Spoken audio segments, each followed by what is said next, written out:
I'm on the 11th book. Okay, that's nice, lovely. Thank you so much, Manish.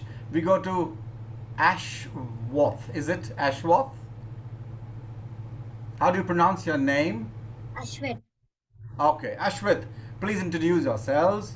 My name is Ashwit. I'm from second grade, and my hobbies are reading and crafts. What kind of crafts do you do, Ashworth? Like uh, I Okay. colored some of them on books like these. Oh, and you do them yourselves, is it? Yes. Okay, interesting. And thank you so much. And now we go to Kian, is it? Kian Agrawal? Yes. Would you like to quickly introduce yourselves? My name is Kian Agarwal, and my hobby is reading. What do you like to read, Kian? Cartoon books. Okay, and any famous cartoon character? Yes. Big Nate. Okay, thank you so much. That gets me to Shivan. Shivan, are you there? Can you hear me? Shivan. If you can hear me, then give me a thumbs up. Shivan, if you can hear me. Hello? Hello? Hi, Shivan, if you can hear me, we are doing a quick introductory session. Your name Yeah, and your. yeah. Can you hear me? There's hello, Oh, can you hear us? yes, I can hear you. Yes. Oh, okay. So anyways, I have two boys here. One Okay. is Om say? Hi, my name is Omkar. Hello. Hi. And here's one more. My name is Shivan. Hi. Hi. Doing good. You guys wanna And say what grade are you in? and who's Shivan? And who's Shivan out of you? Okay, on the right is Shivan. Okay. This one is we somehow can't see ourselves, but yeah, so oh why? Okay, so this is Shivan Okay. and Hi, is he- Shivan. I'm in 8th grade. Tell us quickly what do you like doing? Your hobby. Like playing video games, sports sometimes, and like hanging out with my friends, and yeah. Okay, interesting, interesting. Thank you so much. Yes, And I haven't learnt your name as yet. I only know Shivan. Wait, can you hear me? Yeah, he can see you. Yes, I My can see you. my name is Omkar. Okay. Hi, Omkar. How are you doing? Pretty good. Tell us quickly about what you like doing. What's your hobby? Is cooking a hobby? Yeah, yeah. I like cooking. Oh, you do. And what's your Yeah. favorite cuisine that you like to cook? Um, Mainly like Italian stuff. You're being prompted. Tell me your true hobby. Okay, fair enough. I'll take it. I love cooking too. Thank you so much. Uh, Adit, would you like to introduce yourself? Thank you so much. Adit, have you yes, already I introduced? just did it. Oh, you just did. Okay, so we are back again. Thank you so much, everybody, for. Oh no, we have two more people. Rishi, can you hear us? Rishi, Yeah, I can hear you. can you Hi, quick tell my us name your is hobbies and Rishi. introduce yourselves? Yeah, my name is Rishi. I go to seventh grade. Okay, I'm in seventh grade and I go to Gale Ranch Middle School. And okay, some of my hobbies are doing Lego robotics and solving 3x3 and 4x4 cubes. okay. That's interesting. You said some of the hobbies that we have. You have quite a few of them, Rishi. Yeah. Okay, you are interesting. Thank you so much, Rishi. Let's move on to Yes, I think only one more person is left, or are we through with everybody? Are we through with everybody? Yes, yes, I think so. Okay, great. Thank you so much for the introduction. My name is BJ. I've done my master's in English literature, I've done my MBA, and I've done a special program in training from JCI Institute, Coral Gables. And I am going to be the trainer for you in areas of two skills that we're going to talk about today. One of them is public speaking, and the other one is life skills. Are you ready? You can give me a thumbs up so that I know, yes, you're hearing me, and I can then move on ahead. Thank Mihit, you have a full-time thumbs up all the time, so I will get confused by your thumbs up. Not a problem, not a problem. Manish, are you ready? Manish, yes. Rishi's given me a thumbs up. Manish has given me. And yes, I have a full-time actual thumbs up from Mihit. Thank you, Mihit. Okay, let me ask you a question. And the question is, have you at any point in time, okay, Archita walks in. Archita, welcome to the session. Have you at any point in time spoken to public, done a presentation where you had more than 2 or 3 people listening to you? How many of you have done that? Okay, Mihit has done that. Super. Rishabh, Manish has done it. Rishabh doesn't say anything. I think almost all. Oh wow, wow. Almost all of you have made a presentation. Okay. What was the length of the presentation? 5 minutes, 10 minutes? How much was it? Like 10, 15, 20 minutes. 20 minutes you've made a presentation. Wow, that's interesting. And 15, in those 20, okay. 5 to And 10. in those, What's nice? super. And in those 20 minutes, did you use a PowerPoint also, or just standalone? Yeah, I also used a PowerPoint. Okay, you did. So that means you did a presentation which involved a PowerPoint as well as a standalone presentation. Okay, super, super, super. Okay, today I'm Mine was a science project. What's the age group for this? okay. Okay, age group is 9 years onwards is the age group for this program. Okay. Yeah. Anybody less than 9 here? No. I'm 8.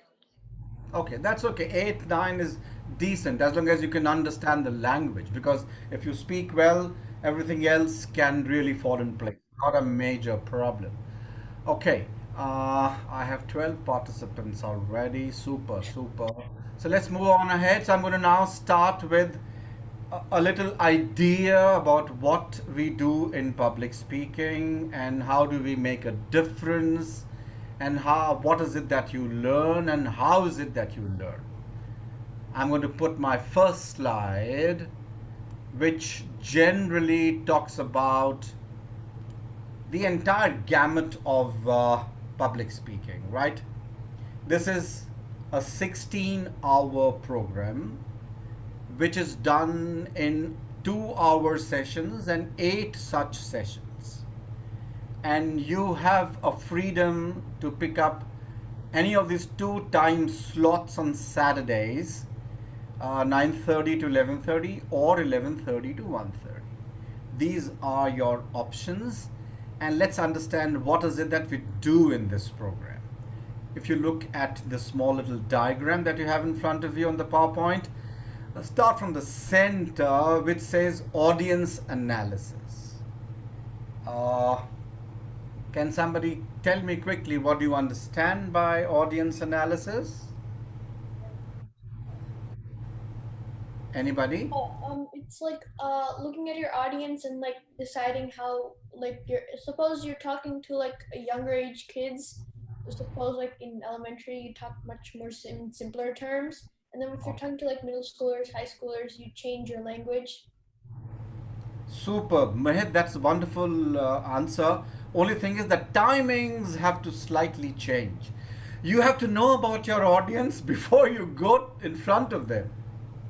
because once you reach there, then it becomes a little difficult, because when you do the audience analysis, you decide on the demographics, you decide on the age, you decide on the gender, you look at the qualifications they have, you look at the background that they come from, etc. And etc. And that is what makes you decide what are you going to talk about. If you already have a topic pre-given to you, then you have very little choice. Then you have to work on that topic. But by doing audience analysis, you would know how to pitch it. What are the examples that you're going to use? Like you said rightly, Mehit, what kind of a language are you going to use which will be understood by them? For example, if you're talking to soccer players, you have to go and address soccer players. Naturally, you will not use language which cricketers would understand. You'll have to use expressions and examples which by and large soccer players understand. Similarly, when you're going to talk to a group of people who are into theater, so once you know, okay, this is what, for example, if you have to speak to parents, let's say you're addressing parents, then you would not talk to them the way you would talk to your classmates. Now, this is what your audience analysis does. So this is how we go about explaining to you, and that is how it helps you in creating your pitch. Second is something called handling the stage fear. Well, all of us may not have it. Some of us may not even know what is stage fear. But statistics tell us that out of all the fears in the world, the fear of death comes at number 2. And the fear of public speaking comes at number 1. Imagine, people may not be scared of dying, but they're scared of standing in front of an audience and talking. So we give you methodologies here of how to handle, if at all you have any stage fear. There are certain exercises that are done for people who have a major stage fear. They can't stand up and talk at all. Then there are different exercises meant for them, which we do with them. Depending on various levels of stage fears, we handle each individual and try and get this individual out of that fear. Next is choosing a subject. Well, there are 4 methods of choosing a subject. Yes, Adit, you have a question. Please shoot. No. You raised your hand. Okay, not a problem. Well, choosing the subject. What happens is there are 4 different choices that you have in choosing the subject. One is your own choice. Superb. That should be the first opportunity. If you have a freedom to choose a subject, wonderful, how nice. That suits you. Another method of choosing a subject could be something that suits the occasion. Let's say you're talking on a teacher's day, or you're talking on how to go out and do something for the society, for the poor, a project that you're going to talk about, then that is suiting the occasion. Then suiting the audience. And the last is suiting the time that you have. If you have only 5 minutes, you can pick up a topic which can be done in 5 minutes. If you have half an hour, then you might pick up a topic and give it a treatment that can be done in half an hour. There's something very interesting. One of the presidents, Abraham Lincoln, once was invited for a presentation to a club that he was a member of. So he asked the club members, how much time do I have for the presentation? So they said, oh, you're the president, whatever time you want. He said, well, if I have no time limit, I'm ready right now. If I have to speak with time limit, I need to prepare. And that's what gets us to this next segment, which is preparing the speech. In this segment, we talk about what are the different segments in a speech, how much time is divided between those segments, how do you go about collecting information, how do you go about putting them together and creating a final presentation.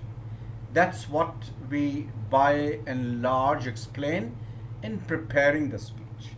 Then comes a very important segment which is called opening, main body, and closing. Now, what happens here? In opening, main body, and closing, these are the three major segments of a presentation. You have to open it, you have to close it, of course. Once you open, you need to close it. And then something happens in between, which is the main body. Now, what is it that we do here? We give you 5 different methods of opening a presentation. Not only do we explain it, we make you practice it. We make you apply the skill. What we are talking here is a skill. So we do a lot of practice for skill development. There are 4 phases that we use in training, which is a little different from teaching. In training, the 4 phases that we have are, first phase is motivation. That means we motivate you to learn what is coming your way. Second phase is information. We give you the information that is required.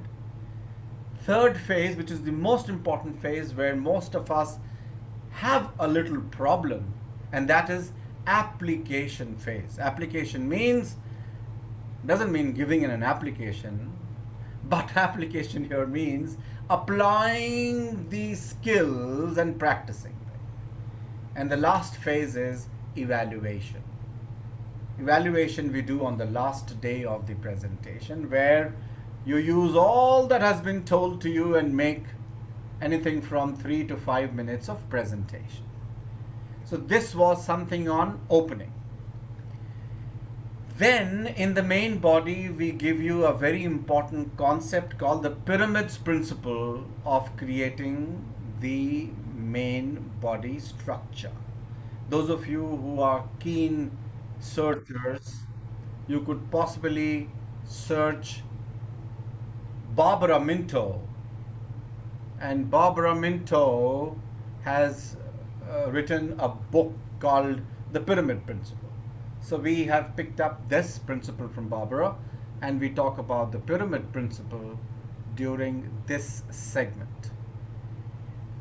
Then in closing, we do 4 methods which are very popular methods of closing the presentation. So this is what we do up till opening, main body, and closing. Do you have any question up till now? What is the pyramid principle? Well, we'll do it when we start the session, my dear. Okay. This is only an introduction to what we're going to do. Once you join in, I'll give you the details of registering on the last slide. That is when we take you through the entire concept. We take you through the pyramid principle. We take you through everything else. For example, next thing that we come to is the Borden's formula. Now, Borden's formula is a very interesting concept of, if you don't want to follow all that has been told and you want to just remember major areas of making a presentation, then Borden gives you a 4-point plan, which we shall discuss once we start the session with you. And then we have a segment on debating. We introduce you to different concepts of debates. We introduce you to how to go about introducing, how to go about rebuttals, and we give you enough practice in all these segments. For example, when we start opening, we have 5 methods. We make you practice each method, maybe once, twice, depending on how quickly you learn.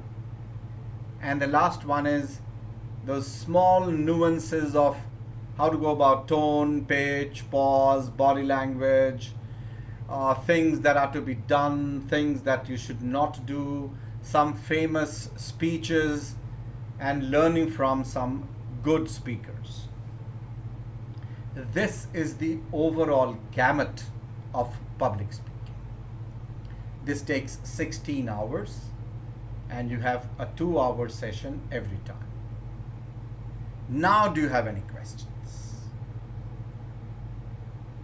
We've by and large gone through the entire concept of what we're going to do with you in public speaking.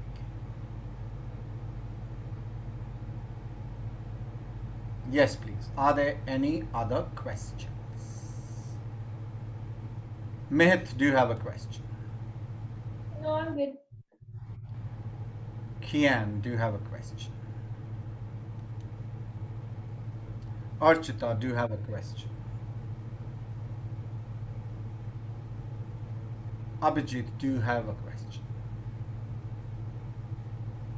If there are no questions, then with your permission, can I move on to the next segment, which is the life skills segment. Yeah, Are you okay?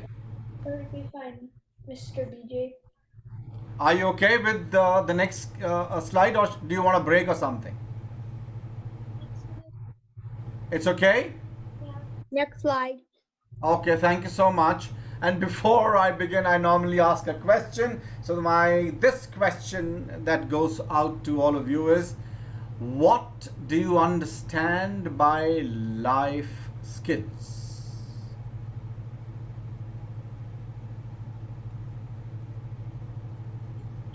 Discipline. Keep a discipline in your life. Okay, interesting. Anybody else? What do you think life skills could be? Maybe, should be.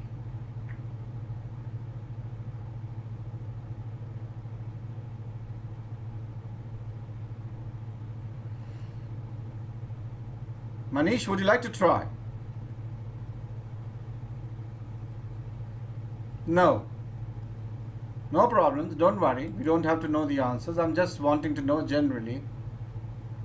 Okay, fine. Great. And now I'm going to take you to the segment where I'm going to talk to you about, well, yes, giving the answer to my question, life skills. Now, there are a lot of skills that are taught to you in school. You are taught skills of mathematics, you are taught skills of certain games, you are taught skills of reading, writing, listening, comprehension. A lot of things are taught to you. One area which generally is avoided in school because they have a curriculum to work on is skills that will help you in life besides your technical knowledge. In fact, statistics say, and one of the Harvard studies says, that when people are hired for jobs when they finish college, everybody has similar technical skill. Let's say they want electrical engineers, everybody who applies is an electrical engineer. They want computer engineers, everybody is a computer engineer. Now, what makes a difference when they are hired? It is the life skills that they know, it is the communication that they have, it is the personality that they have developed, which helps in their getting hired. So we are now going to talk about life skills. Coming to the first on top in the center, it says PMA. Any idea what PMA could be?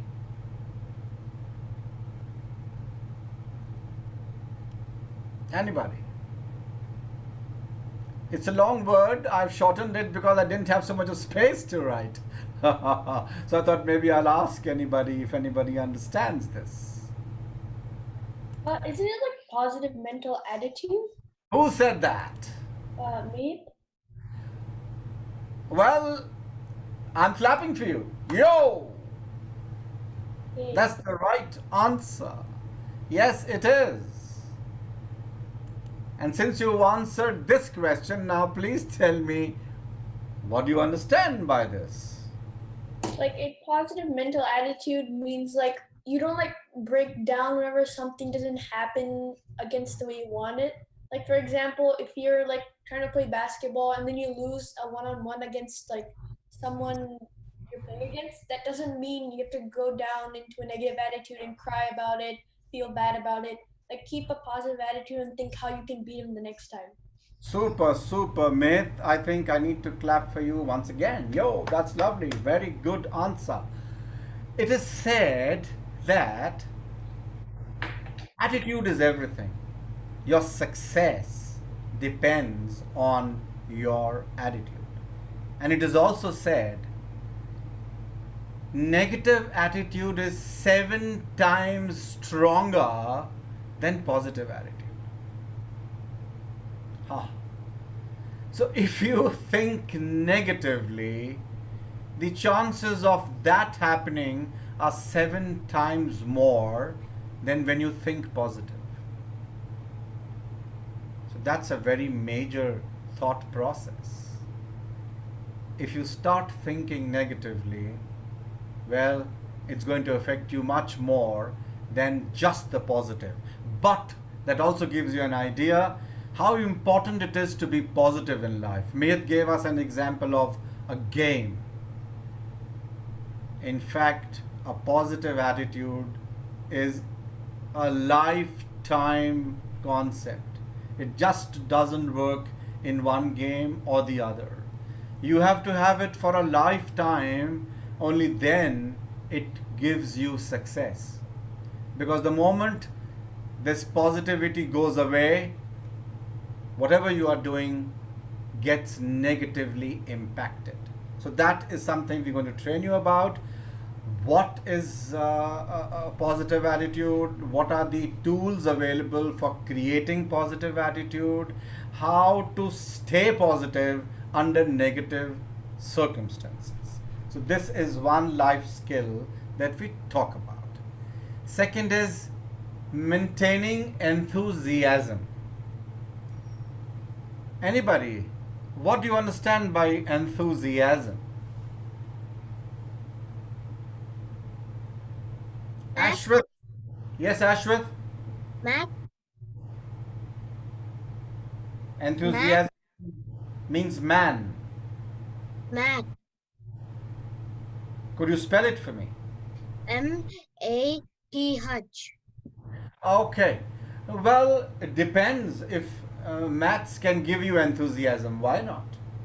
A lot of people are scared of maths, but if it gives you enthusiasm, sure, why not? Yes, Manish, you're raising your hand. Like happiness? Okay, could be. Rishi, would you like to answer? Yeah, maybe satisfaction. Okay, I don't know. I'm still looking for some more answers. And Ashita, would you like to? Ashita, would you like to try? Archita, would you like to try? Can I do it? Well, yes, somebody said something. I did. I said it. I did. Okay. It means like you have excitement and you feel like you want to really do it. Wow. That's it. You're very close to it. Yeah. That's very nice answer. See, there are times in life when we are naturally bubbling with energy and we do things that we like. We naturally feel enthusiastic. Enthusiasm is nothing but a self-releasing force that comes from within you and keeps you active for achievement of whatever goals you want or whatever you want to do in life. Now the problem is there are certain things which naturally make you enthusiastic. For example, if you like playing soccer, the moment you get an opportunity to play soccer, you're enthusiastic. For example, you don't like maths and you still have to do your maths. Ha! You may not be enthusiastic. But if you're not enthusiastic, you would not be able to do what you want to do. It is said that anybody who doesn't have enthusiasm has lost everything in life. Therefore, we explain in this segment methods of creating enthusiasm, especially when you need it the most and you have it the least. So this is that portion which will help you all your lives to be able to stay enthusiastic, because it is only a lifetime of enthusiasm that is going to make you successful in life. Moments, small time enthusiasm will only help you short term. Here we tell you how to develop a lifetime of enthusiasm. Then we come to time management. Very simple. Can anybody talk about this? What could be time management? Yes, Manish? So, like, you don't spend too much time on one thing and too less on the other. Okay. I don't know as yet. I'll come to your question and your answer. Is there anybody else who wants to answer this? Yes, Ashwith? Using the time you have to finish your what you're doing. Okay. Interesting. Anybody else?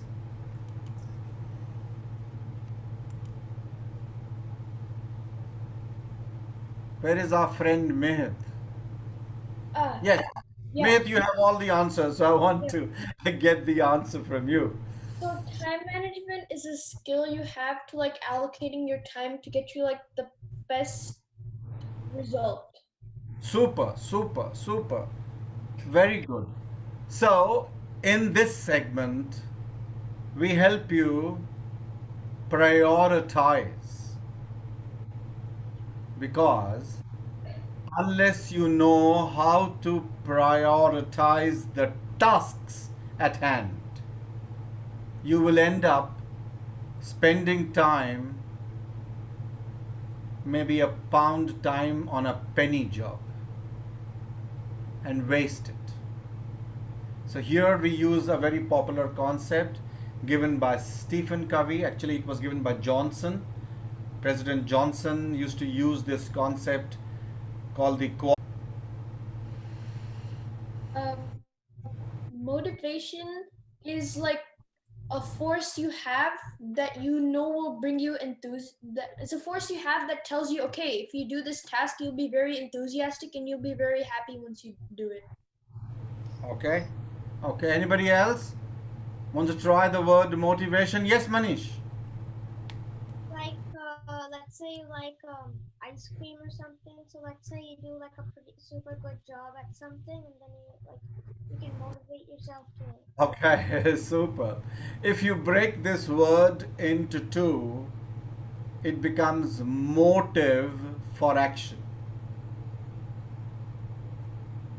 Motive for action is motivation. What is it that gives you the desire to do the action? Sometimes people say that you get motivated from others. I very strongly feel nobody can motivate anybody in this world. Unless you want to do it, nobody can force it on you. Therefore, whatever has to come from within you. Others can inspire you, but you listen to your sports teacher, you listen to your principal, you listen to your mom, you listen to your dad, you listen to your elder brother, you listen to your coach. Everywhere, most of the time is spent in listening. And unfortunately, we do not know, or we are not trained how to listen effectively. And interestingly, about 45% of the total communication is listening, and only 30% is speaking. Then Mr. BJ, what's the remaining 25%? Well, I'll explain to you when this is a study carried out by Albert Mehrabian. Once we get into listening skills, I shall explain to you in detail what are these four segments that make the entire communication process. Right? Thank you so much for asking. Next is goal setting. Ah, when you play soccer, you have a goal post at the two ends of your soccer field. What happens if those goal posts are removed? Would you be able to play? No. The answer is yes, you can still play. But would it get you any result? No, because you do not know where to go, what to do.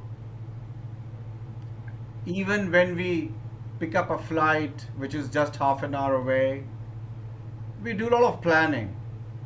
When we book the tickets, we know which flight, what time, which airport, which gate number, what's my boarding pass say, what is the amount of luggage I'm allowed to carry with me, how much time will it take me to reach my destination, etc., etc. And when we go on a journey of life, which is maybe 70, 80, 90 years, we just go on this journey without planning what is it that we want to do. Most of us do not have written goals in life. And statistics prove that people who write their goals have 30% more chances of achieving than those who do not write them. So here in goal setting, we shall teach you how to plan and write your goals. What are the different types of goals? What is the periodicity of those goals? And how do you go about achieving them? You'll be amazed. We do these sessions in schools. I've had kids from class 1 and 2 also, grades 1 and 2, who have created short-term, mid-term, long-term and lifetime goals. Just a question of knowing how to do them and have clarity in life. Next is working in teams. This is Your team wins a goal, you can't just say that you won it all because of yourself.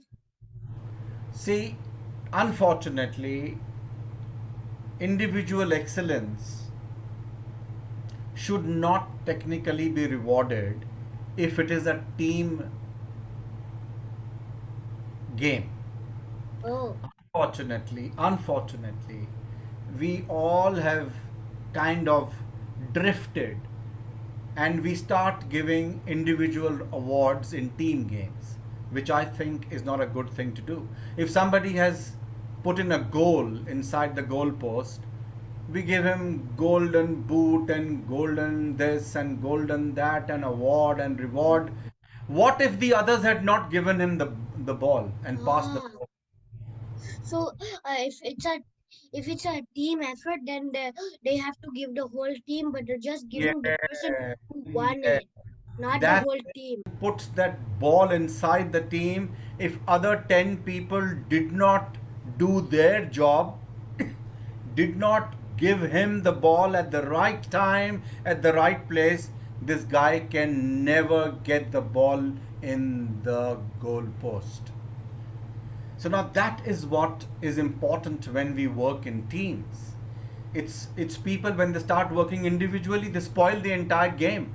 There are a lot of, like, there was a very popular Brazilian player, I think it was called Ronaldo, was he?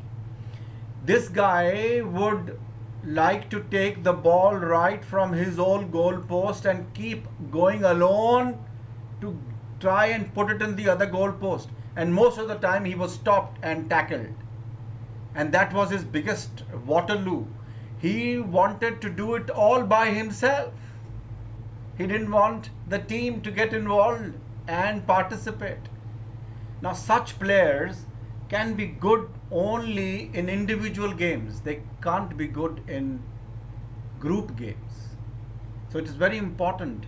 We all, if we have to succeed in life, we all have to work and learn how to work in teams. Whether it, whether it is, In yeah. individual games, some people don't want to be in group games, so they just want to win by themselves.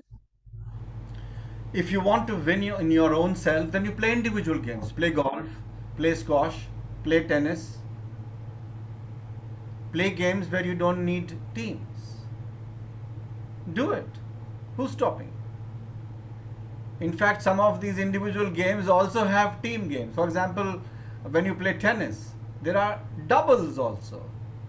You play singles and you play doubles. So when you play doubles, you have to learn how to play with another man next to you or a woman next to you.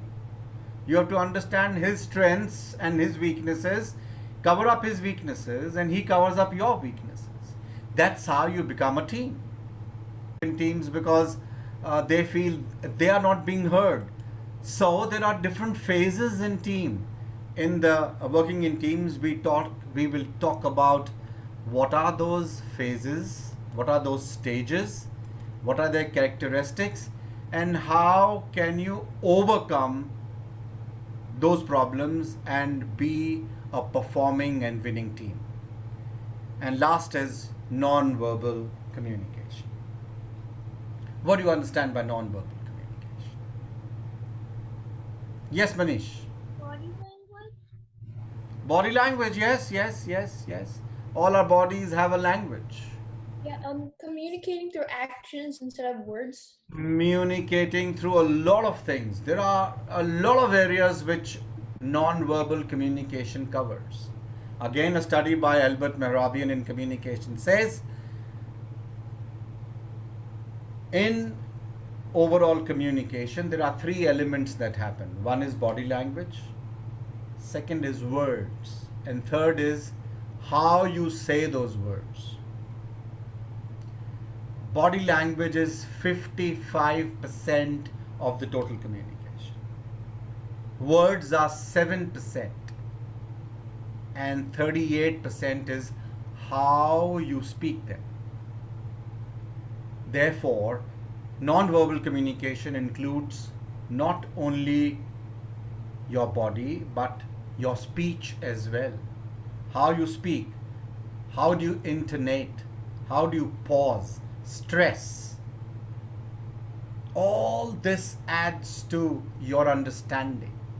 So in non-verbal communication, we talk of gestures, postures, body movement of the head, etc., and try and explain to you as to how to understand them, how to read them, and how to use your own body language to answer those gestures of others. This is what we try and explain. There are a lot of areas. You have something called haptics. Haptics means touch. Haptics is one part of body language. Then you have proxemics, which means the distance between people. Then you have chronamics, which means based on time. Some people make you wait when you go to meet them. They make you feel inferior and themselves superior by making you wait. Now that is a part of chronamics. So a lot of segments are there in non-verbal communication and body language. We will try and handle most of them. I'm almost at the end of my second segment, which was life skills. Do you have any questions? Well, if there are no questions, I take you to how to register. You could go to younggates.com, and we have a special early bird discount for people who register for the next week's program. And the discount is application code is YG20. If you go and register, if you go and sign up, the early birds could get a 20% off. Are there any more questions? Are there any doubts? Are there any suggestions? I'm going to stop the share so that I can see all of you more clearly. Yes, please tell me, are there any questions? No. Wonderful. There are no questions under two circumstances. And what are they? Haha. When you understood everything or you understood nothing. Haha. I believe you understood everything. That's why you have no questions. Well, if there are no questions, thank you very much for your time and your attention. You've been a great audience. Hopefully, we shall meet in one of the programs. Please register, join in. If you still have a question, you have 1 minute, no, you have 30 seconds to ask. Shoot. Mehit, you have a question? No, I don't have any questions, Mr. BJ. Okay, fine. Thank you so much. Okay then, guys, take care. Bye-bye. Adios. Yep, thank you. Bye, Mr. BJ. Yeah, Adios. thank you. Thank you. Bye. Thank you so much. Thank you. Bye. Thank you, Manish. Thank you so much. Bye-bye.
Do you want your kid to get ahead in the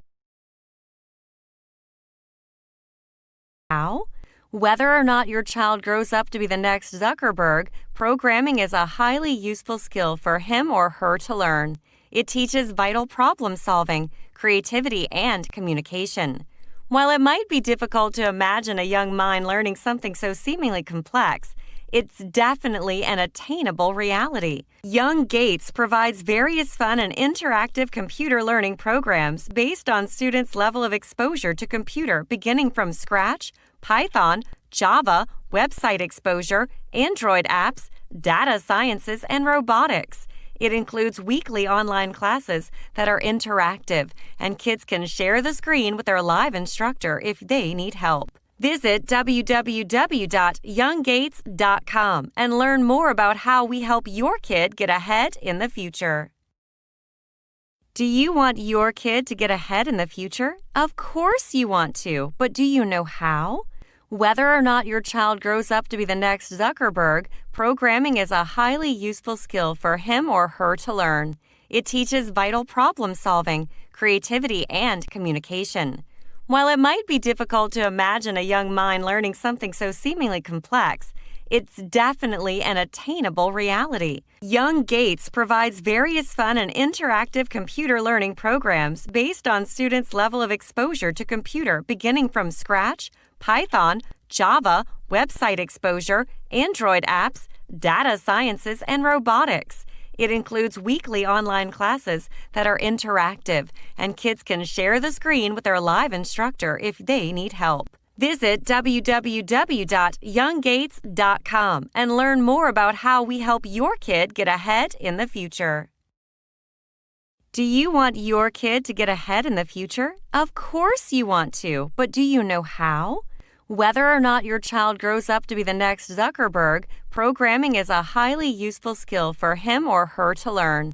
It teaches vital problem solving, creativity, and communication. While it might be difficult to imagine a young mind learning something so seemingly complex, it's definitely an attainable reality. Young Gates provides various fun and interactive computer learning programs based on students' level of exposure to computer beginning from scratch, Python, Java, website exposure, Android apps, data sciences, and robotics. It includes weekly online classes that are interactive, and kids can share the screen with their live instructor if they need help. Visit www.younggates.com and learn more about how we help your kid get ahead in the future. Do you want your kid to get ahead in the future? Of course you want to, but do you know how? Apps, data sciences, and robotics. It includes weekly online classes that are interactive, and kids can share the screen with their live instructor if they need help. Visit www.younggates.com